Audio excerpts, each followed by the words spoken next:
Assalamualaikum warahmatullahi wabarakatuh. Pada video kali ini, kelompok kami bakal membahas sebuah startup asli buatan anak bangsa, yaitu Gojek.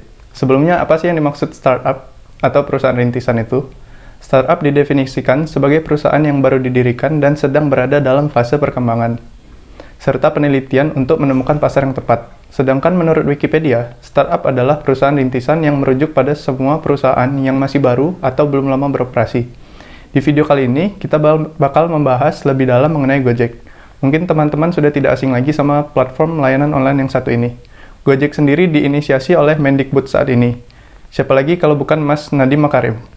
Ide mendirikan Gojek muncul dari pengalaman pribadi Nadiem Makarim menggunakan transportasi ojek hampir setiap hari ke tempat kerjanya untuk menembus kemacetan di Jakarta. Saat itu, Nadiem masih bekerja sebagai co-founder dan managing director Zalora Indonesia dan Chief Innovation Officer Kartuku. Sebagai seseorang yang sering menggunakan transportasi ojek, Nadiem melihat ternyata sebagian besar waktu yang dihabiskan oleh pengemudi ojek cuma sekedar mangkal menunggu penumpang. Padahal pengemudi ojek mendapatkan penghasilan lebih banyak jika terus mencari penumpang. Selain itu, Mas Nadiem melihat ketersediaan jenis transportasi ini tidak sebanyak transportasi lainnya, sehingga kadang cukup sulit untuk dicari. Ia menginginkan ojek yang bisa ada setiap saat ketika dibutuhkan. Dari pengalaman tersebut, Nadiem Makarim melihat adanya peluang untuk membuat sebuah layanan yang dapat menghubungkan penumpang dengan pengemudi ojek. Gojek pun resmi didirikan pada tanggal 13 Oktober 2010. Pada awal berdirinya, Gojek hanya memiliki 20 orang pengemudi. Pada saat itu, Gojek mengandalkan call center untuk menghubungkan penumpang dengan pengemudi ojek. Pada pertengahan 2014, berkat popularitas Uber kala itu, Mas Nadiem mulai mendapatkan tawaran investasi. Pada tanggal 7 Januari 2015, Gojek akhirnya meluncurkan aplikasi berbasis Android dan iOS untuk menggantikan sistem pemesanan menggunakan call center. Dengan penambahan fitur dan kelengkapan layanan yang dimiliki, Gojek pun berani melakukan ekspansi usaha ke negara ASEAN lainnya. Pada tanggal 24 Mei 2018, Gojek Indonesia resmi mengumumkan kepada publik tentang kepastian perusahaan mereka ekspansi ke 4 negara di Asia Tenggara, yaitu Thailand, Vietnam, Filipina, dan Singapura. Untuk menyukseskan rencana ini, Gojek menyiapkan dana sebesar 7,1 triliun rupiah. Sekitar akhir Juni 2018, Gojek Indonesia resmi memperkenalkan GoViet di Vietnam dan GET di Thailand. Sedangkan ekspansi ke Singapura resmi dimulai pada Januari 2019.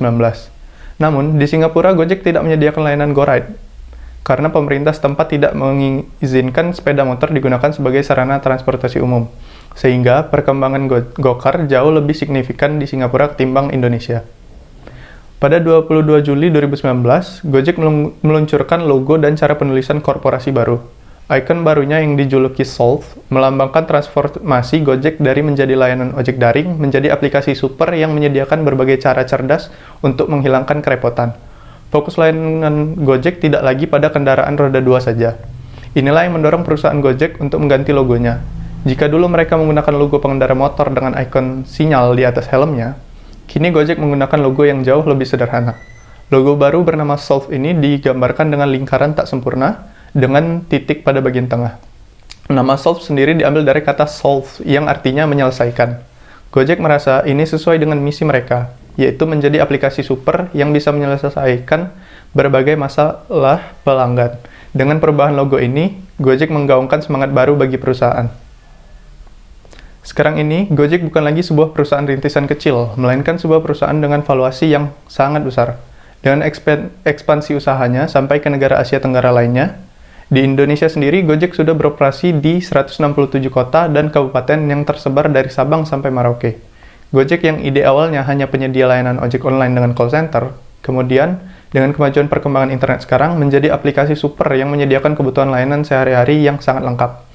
Perkembangan Gojek membuatnya berhasil menempati peringkat pertama sebagai startup dengan valuasi terbesar di Indonesia. Perusahaan yang menyediakan layanan transportasi online ini mencatatkan valuasi sebesar 10 miliar dolar Amerika Serikat. Nominal tersebut menjadikan Gojek sebagai salah satu startup yang termasuk dalam jajaran Dekakorn dan jadi yang pertama di Indonesia. Supaya bisa sampai menjadi perusahaan besar seperti sekarang, pastinya Gojek mengambil risiko-risiko usaha agar perusahaannya tidak hanya berada di zona nyaman saja. Nah, untuk mengetahui lebih lanjut mengenai pengambilan risiko ini akan dijelaskan oleh rekan saya, Saudara Firdaus.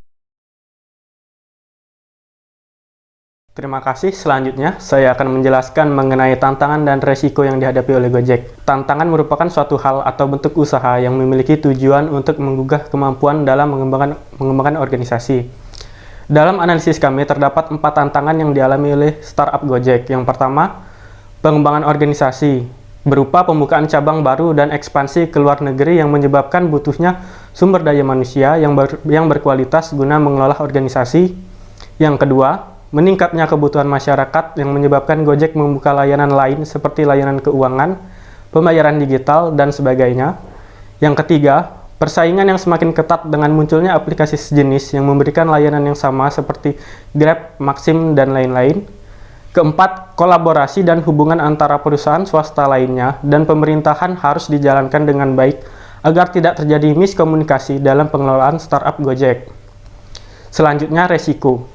Risiko adalah konsekuensi sebagai dampak adanya ketidakpastian yang memunculkan dampak yang merugikan pelaku usaha. Dalam teori, risiko terdapat 2 jenis, yaitu risiko murni dan risiko spekulatif. Risiko murni adalah risiko yang muncul sebagai akibat dari sebuah situasi dan keputusan yang konsekuensinya adalah kerugian. Sebagai contoh, seperti situasi pandemi saat ini, yang mengharuskan perusahaan untuk melakukan pengurangan driver pada layanan transportasi dan meningkatkan promo-promo pada layanan GoFood agar masyarakat tidak banyak melakukan aktivitas di luar rumah.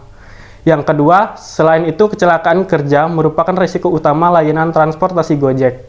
Karena Gojek adalah layanan berbasis online yang mengharuskan para driver untuk selalu melihat layar smartphone mereka. Yang kedua yaitu resiko spekulatif. Resiko spekulatif adalah resiko yang muncul akibat situasi atau keputusan yang konsekuensinya bisa berupa keuntungan dan kerugian. Sebagai contohnya yaitu dalam hal pemasaran menjadi resiko spekulatif karena Gojek adalah perusahaan dengan layanan online. Oleh karena itu, Gojek harus membuka mata setiap kalangan masyarakat Indonesia. Yang kedua, selain itu dengan adanya layanan transportasi, Gojek ini menimbulkan konflik antara layanan transportasi konvensional seperti ojek pangkalan, taksi Bluebird, dan lain-lain. Kerugian yang diterima Gojek. Kerugian merupakan kondisi di mana seseorang tidak mendapatkan keuntungan dari apa yang telah mereka keluarkan. Bentuk kerugian yaitu ada 2, yaitu kerugian langsung dan kerugian tidak langsung. Kerugian langsung merupakan jumlah nominal yang harus ditanggung akibat dampak langsung dari resiko yang dapat terjadi. Misalnya kecelakaan kerja dalam layanan transportasi yang mengharuskan perusahaan untuk mengeluarkan biaya tambahan berupa asuransi yang diberikan kepada driver dan penumpang. Sedangkan kerugian tidak langsung merupakan nominal yang harus ditanggung akibat dampak tidak langsung dari resiko yang terjadi. Misalnya konflik sosial antara ojek pangkalan dengan driver Gojek. Selain itu, situasi pandemi mengharuskan pemerintah untuk melakukan pembatasan sosial berskala besar yang menyebabkan kurangnya mobilitas masyarakat dalam beraktivitas di luar rumah, yang artinya berdampak pada pendapatan para driver pada layanan transportasi dan memaksa perusahaan untuk mengurangi jumlah driver. Bagaimana cara Gojek melewati kesulitan? Seperti yang kita tahu sebelumnya, Gojek merupakan perusahaan besar yang bergerak di bidang jasa berupa layanan online. Di masa pandemi COVID-19, Gojek dengan terpaksa mengumumkan pemutusan hubungan kerja atau PHK kepada karyawannya sebanyak kurang lebih 430 orang atau sekitar 9% dari total seluruh karyawan Gojek. Hal ini dilakukan demi mengurangi kerugian yang semakin besar, walaupun tidak disebutkan berapa nominal kerugian yang diterima oleh Gojek di masa pandemi. Dengan kerugian tersebut, pada akhirnya Gojek mendapatkan kucuran dana dari Facebook sebesar 3 miliar dolar atau sekitar 42 triliun rupiah. Gojek pada akhirnya memanfaatkan dana ini dalam melewati permasalahan yang diterima selama pandemi COVID-19 berlangsung. Dalam melewati kesulitan ini, Gojek tidak hanya fokus pada program yang sudah ada, melainkan Gojek juga membuat program baru seperti layanan kesehatan dan meringankan beban biaya sehari-hari bagi seluruh para mitra pengemudi atau drivernya. Di bidang kesehatan, Gojek mendistribusikan masker, hand sanitizer, dan vitamin bagi drivernya. Gojek juga menyediakan asuransi kesehatan yang mencakup biaya kesehatan rawat inap dan rawat jalan untuk penyakit umum selama pandemi. Kemudian Gojek juga meringankan beban biaya harian untuk para drivernya seperti mendistribusikan sembako. Langkah ini dilakukan Gojek karena Tanpa adanya peran dari para drivernya, mereka tidak akan bisa menjamin keberlangsungan perusahaan Gojek itu sendiri. Oleh karena itu, Gojek mengutamakan drivernya dan menjamin mereka agar tetap dapat bekerja sama dalam kondisi pandemi COVID-19.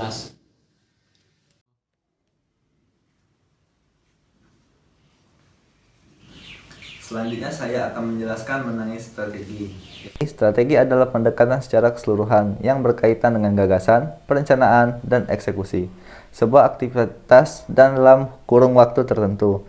Di dalam strategi yang baik, terdapat kondisi tim kerja yang baik, memiliki tema mengidentifikasi faktor pendukungnya sesuai dengan prinsip-prinsip pelaksanaan dan gagasan secara rasional, efisiensi dalam pendanaan, dan memiliki taktik untuk mencapai tujuan secara efektif. Adapun strategi yang digunakan Gojek sesuai dengan resiko yang dibahas sebelumnya, yaitu situasi pandemi, kecelakaan kerja, pemasaran, dan konflik antar driver online dan driver offline. Yaitu yang pertama, di dalam mengatasi pandemi yang melanda dunia, Gojek memiliki inovasi untuk mengatasi masalah tersebut, yaitu dengan cara melakukan PHK secara bertahap terhadap driver dan karyawan perusahaan. Tidak hanya itu, perusahaan juga memilih untuk mengayomi driver dan karyawan yang masih dipertahankan dengan cara memberikan bantuan kesehatan dan biaya santunan di masa pandemi. Selanjutnya yaitu kecelakaan kerja menjadi ancaman yang sering menghantui para driver Gojek dan para konsumen. Dengan adanya permasalahan tersebut, Gojek pun mengeluarkan kebijakan berupa asuransi kecelakaan kerja yang diberikan kepada driver dan konsumen. Gojek hadir di Indonesia pada tahun 2010 dengan membawa perkembangan transportasi online yang belum dikenal di Indonesia. Dengan begitu, Gojek menghadapi risiko pemasaran produk dan layanan. Gojek pun melakukan promosi besar-besaran dengan menggunakan media massa agar masyarakat dapat mengenal layanan mereka dan dapat digunakan oleh setiap kalangan. Dan yang terakhir yaitu Gojek yang merupakan perusahaan rintisan Indonesia yang berbasis online, tidak selalu diterima baik oleh masyarakat Indonesia, salah satunya driver konvensional seperti ojol pangkalan serta taksi konvensional seperti Bluebird. Masalah tersebut menjadi salah satu resiko yang dihadapi oleh Gojek. Gojek pun melakukan pendekatan secara persuasif, yaitu dengan cara merangkul pihak ojek serta menawarkan keuntungan yang akan didapatkan jika menjadi mitra Gojek. Sedangkan untuk taksi konvensional seperti Bluebird, dibuatkan layanan khusus di aplikasi Gojek yang bernama Go Bluebird. Terima kasih untuk teman-teman yang telah menonton video ini. Jangan lupa untuk menerapkan protokol kesehatan 3M, yaitu mencuci tangan, memakai masker, dan menjaga jarak.